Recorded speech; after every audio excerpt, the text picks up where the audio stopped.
दोस्तों नमस्कार। आप सबका स्वागत है मेरे चैनल हिंदी की बिंदी पर।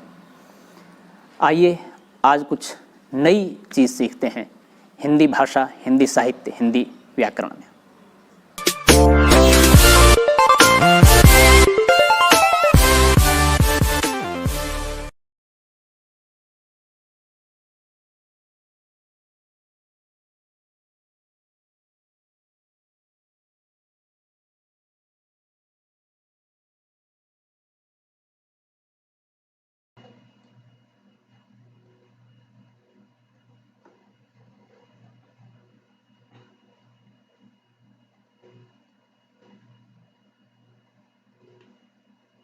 दोस्तों आज की वीडियो बना रहे हैं लोकोक्ति को लेकर। लोकोक्ति हिंदी व्याकरण का एक महत्वपूर्ण पार्ट है। तो आज हम लोकोक्ति की परिभाषा, उसका अर्थ और वाक्य में प्रयोग के साथ साथ उसके उदाहरण सहित आपको स्पष्ट करने की कोशिश करेंगे। लोकोक्ति की परिभाषा: किसी विशेष स्थान पर प्रसिद्ध हो जाने वाले कथन को लोकोक्ति कहते हैं। दूसरे शब्दों में, जब कोई पूरा कथन किसी प्रसंग विशेष में उद्धृत किया जाता है तो लोकोक्ति कहलाता है। इसे कहावत भी कहते हैं। हम उदाहरण से इसको समझने का प्रयास करते हैं। उस दिन बात ही बात में राम ने कहा, हाँ मैं अकेला ही कुआं खोद लूंगा।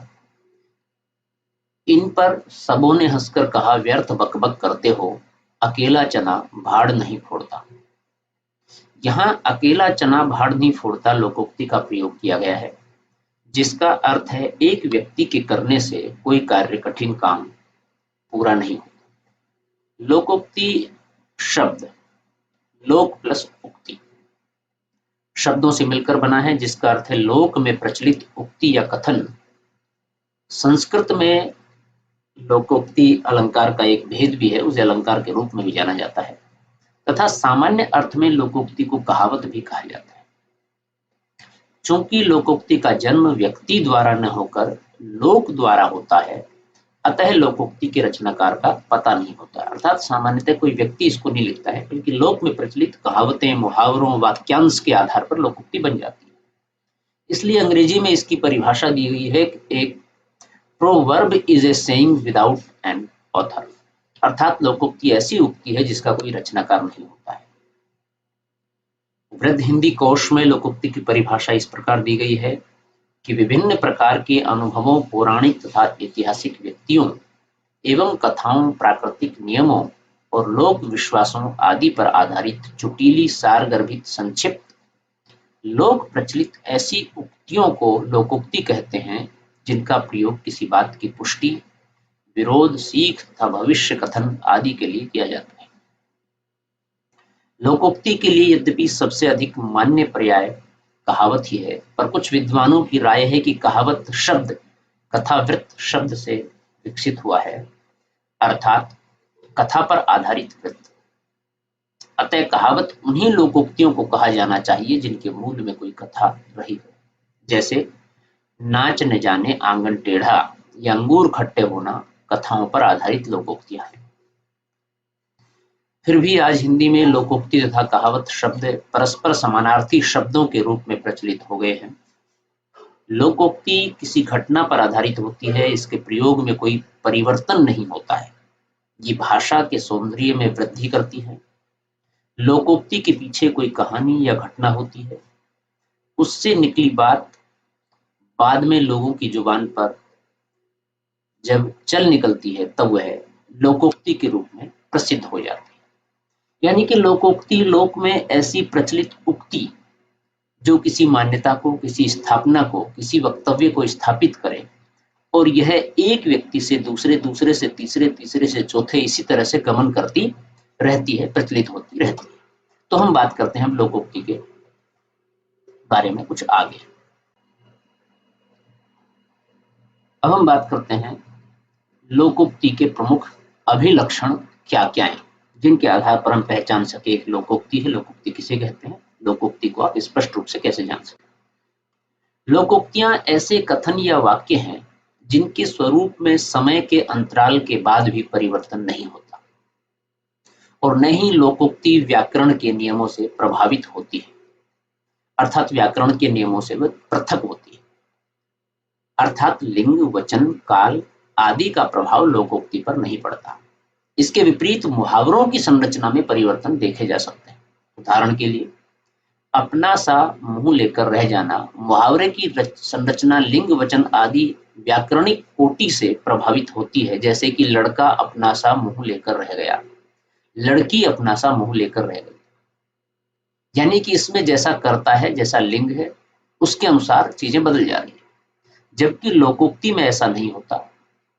उदाहरण के लिए यह मुंह मसूर की दाल लोकोक्ति का प्रयोग प्रत्येक स्थिति में यथावत बना रहता है। जैसे है तो चपरासी पर कहता है कि लंबी गाड़ी खरीदूंगा। यह मुंह और मसूर की दाल, अब ये लोकोक्ति इसके लिए फिट है, कोई परिवर्तन नहीं है। लोकोक्ति एक स्वतः पूर्ण रचना है, अतः यह एक पूरे कथन के रूप में सामने आती है। भले ही लोकोक्ति वाक्य संरचना के सभी नियमों को पूरा न करे, पर अपने में वह एक पूर्ण उक्ति होती है। जैसे जाको राखे साइया मारी सके ना कोई। तीसरी बात, लोकोक्ति एक संक्षिप्त रचना है। लोकोक्ति अपने में पूर्ण होने के साथ साथ संक्षिप्त भी होती है। आप लोकोक्ति में से एक शब्द भी इधर उधर नहीं कर सकते।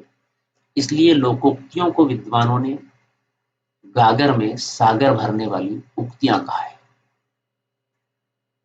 लोकोक्ति सार गर्भित एवं साभिप्राय होती है।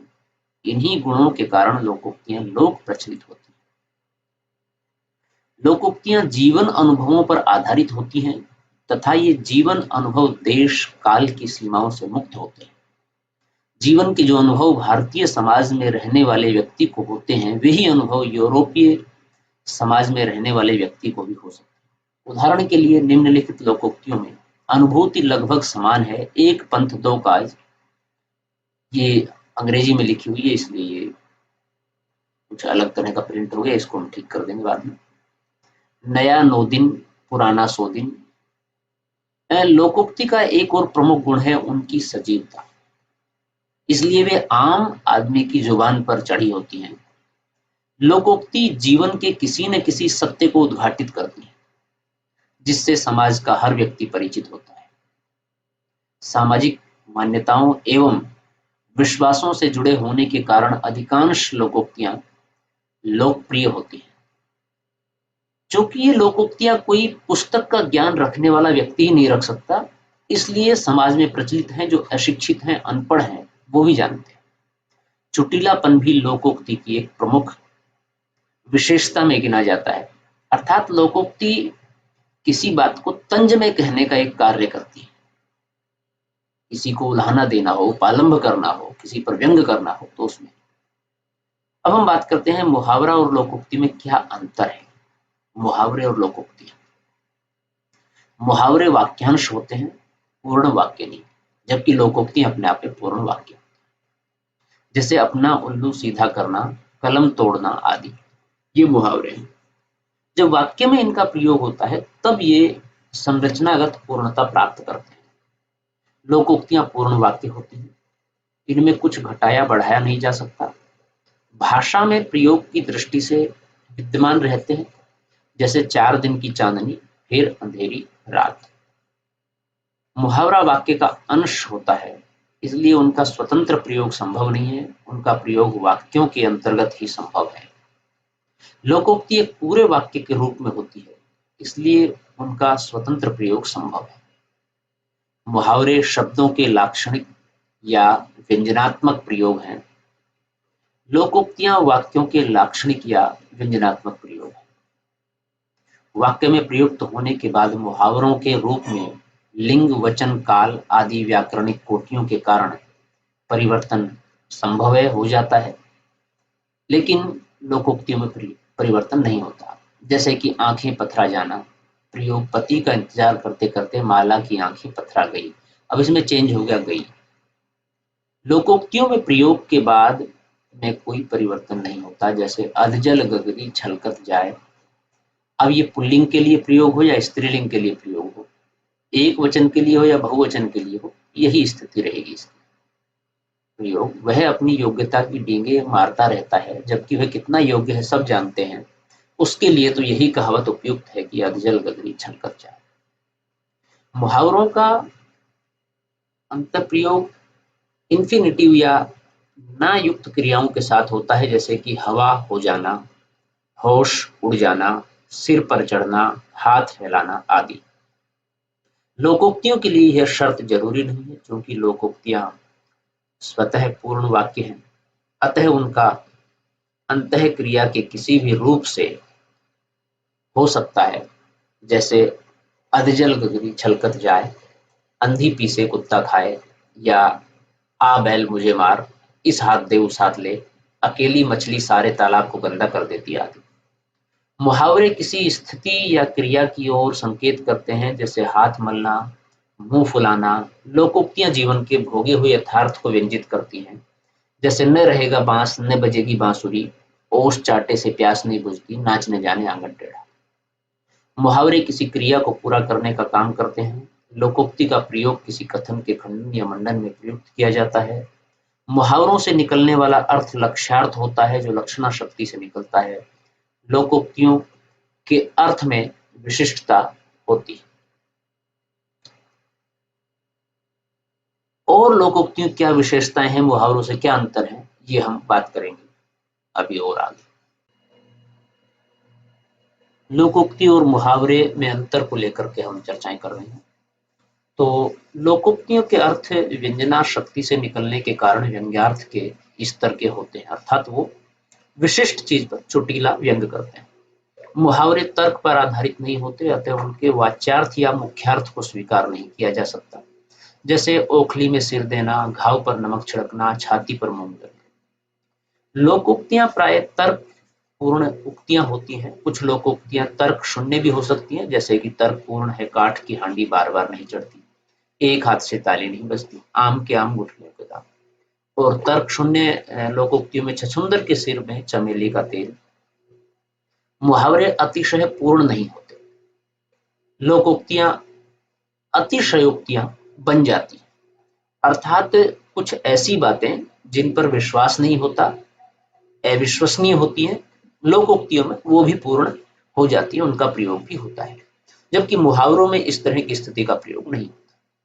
तो विद्यार्थियों, ये लोकोक्ति का अर्थ, उसकी परिभाषा और लोकोक्ति और मुहावरे में क्या अंतर है एवं लोकोक्ति के क्या अभिलक्षण है, इनको लेकर के हमने वीडियो बनाई। नेक्स्ट पार्ट में हम लोकोक्ति की कुछ और विशेषताओं के बारे में और कुछ प्रमुख लोकोक्तियों के बारे में आपको बताएंगे। आपको वीडियो कैसी लगी हमें जरूर बताएं। यदि अच्छी लगी हो तो लाइक कीजिए, शेयर कीजिए, कमेंट्स कीजिए और चैनल को सब्सक्राइब करना न भूलें। यदि आपके मन में कोई सवाल है, कोई जिज्ञासा है, कोई प्रश्न है, तो आप कमेंट्स के माध्यम से पूछिए, हम उसका आंसर देने की कोशिश करेंगे। आज की वीडियो में इतना ही। नेक्स्ट टॉपिक के साथ नेक्स्ट वीडियो में फिर मिलते हैं, तब तक के लिए शुक्रिया, नमस्कार।